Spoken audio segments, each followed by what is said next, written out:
What is up, Breakthrough Success listeners? Marc, the podcasting coach here. And one of the things that is a big problem with podcasting and just a big problem with everything in general is that we can get stressed out and we can get messy. We could get unorganized, not know where things are, feel overwhelmed, and not really know if we're making the right decisions and moving in the right direction. So that's why in this episode, we're going to talk about how do we go from stressy and messy to organized and optimized. Our guest who joins us today is a leader in science education. As a science teacher specialist at the Board of Education, he quickly mastered the art of time management and organization skills, and his goal is to expand his audience by sharing his physical and digital organizational techniques with the world. Our guest who joins us is none other than Bobby Jackson. Bobby, welcome to the show. Hey, thanks, Mark. Thanks for having me. Glad to be a part of it. Bobby, I'm so happy to have you on Breakthrough Success. And I feel like way too many people can relate to this ongoing battle with stuff and getting disorganized, feeling stressed, feeling a little messy. So I'm wondering if you could share with us how you were able to quickly master time management and organization and what some of those skills you mastered were. Definitely, yeah. So one of the big things that people struggle with organization, there are so many books out there on physical, home organization, but the main thing is now, like in the job market in the 21st century, people don't realize there is such digital clutter. That's a big issue. It's a big trending topic now. So there's a lot of issues with just thousands of emails that are unread, emails that get lost, passwords that get lost, just disorganization with our phone apps. There's just so much out there on digital disorganization, and just having the idea that even exists and it is a thing, and just being digitally organized, having your icons and desktop icons on your computer also organized where you can actually locate files, files that are efficient, folders that are efficient, so that where you can locate them. So it's the reason that I mainly wrote my book, From Stressy and Messy to Organized and Optimized.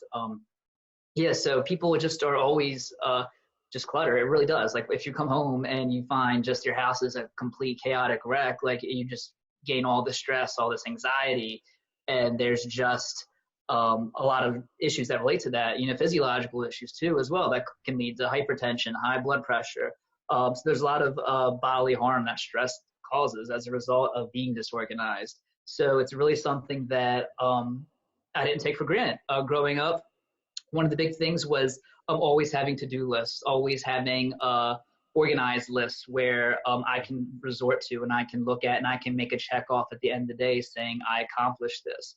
Because at the end of the day, if that list winds up becoming recurring and it becomes extremely long, and then that's what leads to that stressy and that messy lifestyle, and that's not good for anybody. And having lists, I always do lists because they just help you stay on track rather than get distracted. And getting distracted is a lot of how the stressy and messy can come in. But it is interesting. You don't want to have too much on your list because then that causes stress. And I feel like with a lot of people, it's not like no one sets the goal of being stressed out, being unorganized. It happens. And the reason it happens for a lot of people is because they have this thing they have to do. They brush it off to tomorrow, or they say it's not a big deal. And you do that with enough things. And now you've got this big mess. So how can we get better at solving this issue before it becomes a really big mess? Yeah, great question. So I'm in education. So there's something in education and psychology we call metacognition. What that is, it's understanding how you think, how you learn, and how you behave. And how you best learn, how you best behave, and how you best respond to situations. And so if you are aware of yourself and how you behave, and so you're going to know preemptively that by you leaving a piece of mail on your counter, that eventually that's going to repeat itself over and over and over again. Metacognition is something that lately we instill in our students in education, and that's the reflection, teaching students the power of reflection, to revise work, to revise their thinking, to realize how they initially thought and how they had like misconceptions in the past, and how now they realize that why they learned that way, why they behaved that way, why they originally thought that.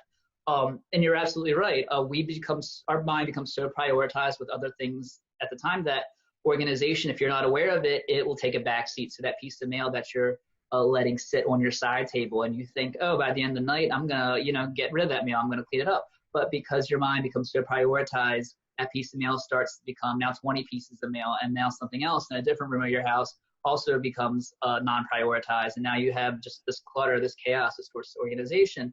So really being aware of how you're going to respond to that and how you are going to do that, it's really important to have that metacognition, or that awareness of how you behave, that you can preemptively avoid that situation altogether. The story of the inbox. I mean, you see, I feel like this really applies the most to an email inbox, or at least it's the thing most people can relate to. You see something that's like, oh, it's so easy to get back to, I'll just reply later. And I know what you're supposed to do. You're supposed to one touch it. You look at it once, you decide then and there what you're going to do with it. But a lot of people, they'll just flag it. They'll say, I'll get to it later. And then you're like me and you've got hundreds of emails you got to get back to. This happens to me way too much. I've definitely gotten better at it, but it does happen to me a lot. So I'm wondering if you could share with us, how can we, I don't want to say inbox zero because new messages are just going to keep coming up, but how do we not turn that into an area of overwhelm? Definitely. So there's a couple things with your email. One is definitely consolidate, have folders that you might, and I recommend at least 5 folders, no more than 10. In your email inbox. And you can prioritize your emails in that way. Even if you don't get to them, just drag them by priority, like most important, work related, specifically if depending, and again, I can't speak for everybody. Everybody has different jobs and different categories and how they would organize their folders. But at least having some set of folders and some set of organization in your email, you can drag emails over to certain folders. And not only that, just set a certain time allotment. So for instance, for me, there are some times where I actually have to devote at least an hour a day, and I put it on my schedule, hey, respond to emails from 1 p.m. to like 2 p.m. Or maybe if you're, you have some free time at the end of the evening and you have to get caught up on a lot of things, maybe even just sitting down on your couch, multitasking, having on a reminder saying, hey, prioritize responding to emails from 6:30 to 7:30. And again, some emails, of course, there are going to be some that are just, depending on your profession, some are just might be considered, I guess, spam, or some maybe just ones that we can't respond to. It doesn't directly impact us. So you really need to respond to those right away versus the ones that can wait. So those are definitely my 2 recommendations. But again, depending on your profession, depending on who you are, Marc, you probably get millions of emails compared to I do, compared to what I get. So definitely it might be more of an issue for you than others. But yeah, those are my top 2 recommendations. I mean, it is great that you suggest prioritizing emails, because there are some emails where I do get a lot of emails, but it's not just the inbox. It could just be like whatever your version of that is. But for me, I know there's like emails from PR people who, even if I respond in like 3 months and then like say, I'd love to have so-and-so on the show, they're happy with that, because in that kind of environment, you're used to like, sometimes it's several months before getting a reply. And a lot of those types of people reach out to me. But if it's like a client reaching out to me, asking questions about different things in the podcasting process, that's someone who I reply to right away. So there is that difference in how you prioritize things. And we also talked about the list. I know you mentioned that, and I love setting lists of like, different goals to do each day. I think everyone should do it. Mm-hmm. I think it becomes an issue when you mentioned this, when, you forget to do some things, you expand the list. So how can we, like, let's say we miss a few days of goals. How can we get ourselves back on track without feeling like we have to overwhelm ourselves by saying, I missed 4 goals yesterday, I missed 5 goals the day before, let me add 9 goals in addition to like the 10 I would do, or something like that? Yep. It's a great thing. In my book, From Stressy and Messy to Organize and Optimize, I actually mentioned this actually with lists. So even, again, we're all guilty. We've all have had times where we do set goals for ourselves. We set dates for those goals. And there's some times where it does fall through. But if you are going to make lists, make sure you only have at least 5 things on a list at a time. Any more than 5, again, like you said, adding more and more to your recurring list, it's going to wind up being very overwhelming. You're going to wind up being overwhelmed, stressed out, you're going to just have all these negative thoughts about how you really can't achieve a lot of these goals on your list. So really keeping it at a keeping it at a maximum of 5 is the best way to go. Even though you might have like 20 goals in your mind that you want to achieve, just keep your list to 5 and worry about achieving those 5. And again, the priority ones, the ones that matter, the ones that are a real burden to you, are the ones that you should focus on. So in regards to that, have a list of 5 goals. Set end dates on those goals. Really, it's important to hold yourself accountable. You need to have goals that are measurable. You can't have an end date that doesn't exist.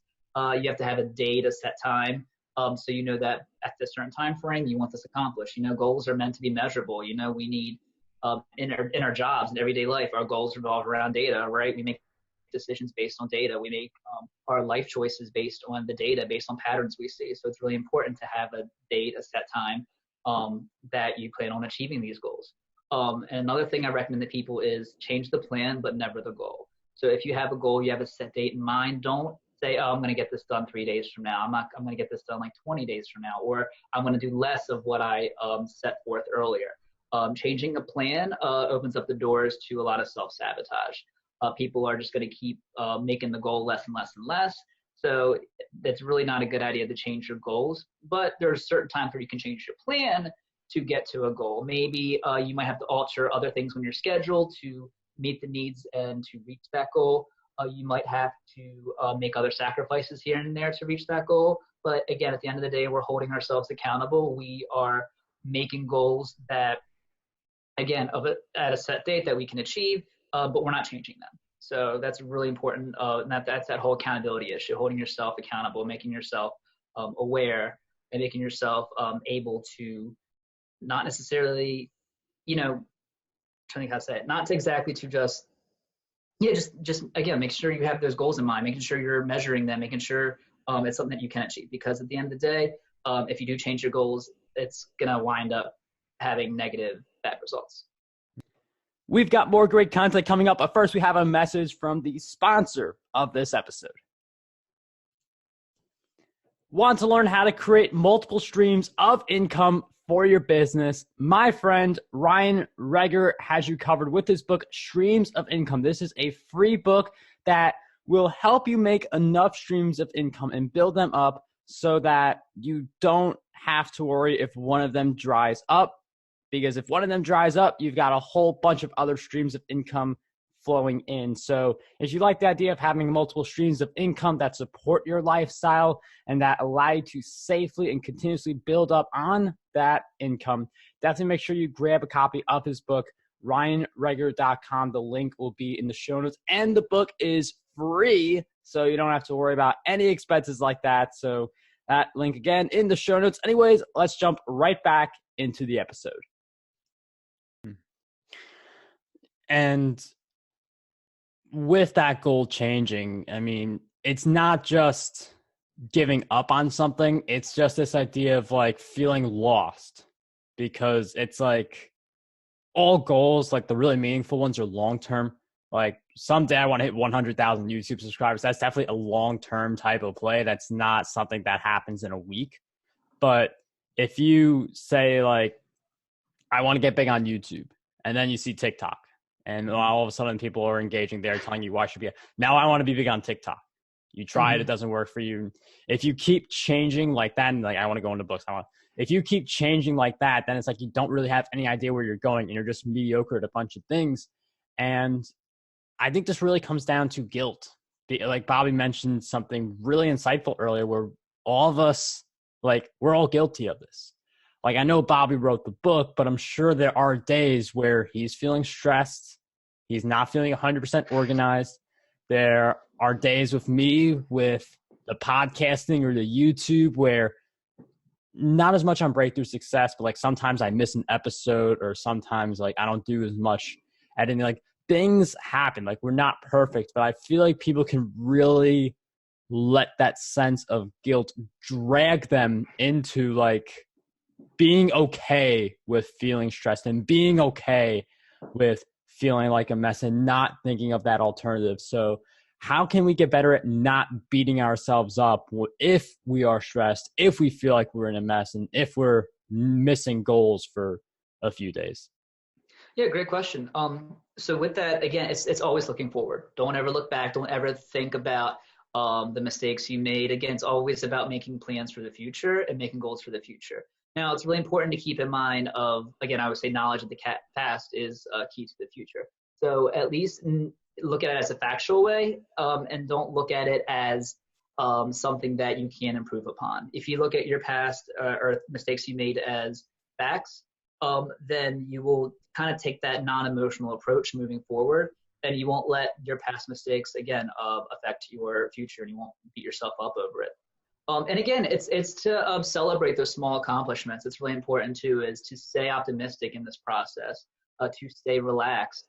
Like I said in my book, I talk about my way of relaxing is a glass of wine. So if I'm stressed on a day and I'm really just bummed out, like I know if I take that glass of wine and just drink a little bit of it, obviously one drink, but that one glass of wine relaxes me, and I'm gonna be able to be my best version of myself after a long day at work. Again, it might not be wine, it might be listening to music, it might be watching a TV show, something that you know where your mind is going to be distracted from, I guess, some sort of guilt, and then work with that, and then move forward with it. But again, just make sure you celebrate your goals. Again, one important thing that I tell people all the time is but it's really important to, again, have that reflection, have that moment of metacognition where you realize that, hey, I've accomplished something. I've done this. It might have been small. It might have been not as impactful as something right away, like a big drastic change, but nevertheless, it's a micro change. And making micro changes and noticing your improvement in your lifestyle with those micro changes, it's definitely going to open up your mind to more positivity. You're seeing yourself move in the right direction. So that optimism is definitely going to pay forward in your life, and you're going to feel less and less guilty about the things that you've done in the past now that you're really happy with yourself in your current situation and those improvements that you are making, even though they might be small changes. Bobby, that's a really great insight, just to acknowledge ourselves for small victories, because on that road to that big goal that you are after, when you do look at the smaller stuff, you see progress. You see the direction towards the goal rather than just focusing on how far away from it you look at these different things you've done. So that also helps you get momentum. That helps you get into a groove. Think of how you can progress at a faster rate than before. I mean, it just opens the door to a lot of different opportunities. And one thing to everyone listening, if you want those doors open, if you want to be more organized, less stressed, get rid of the mess, Bobby's book will be in the description, in the show notes for anyone who's interested. Do you want us to go anywhere else as well to follow your working journey?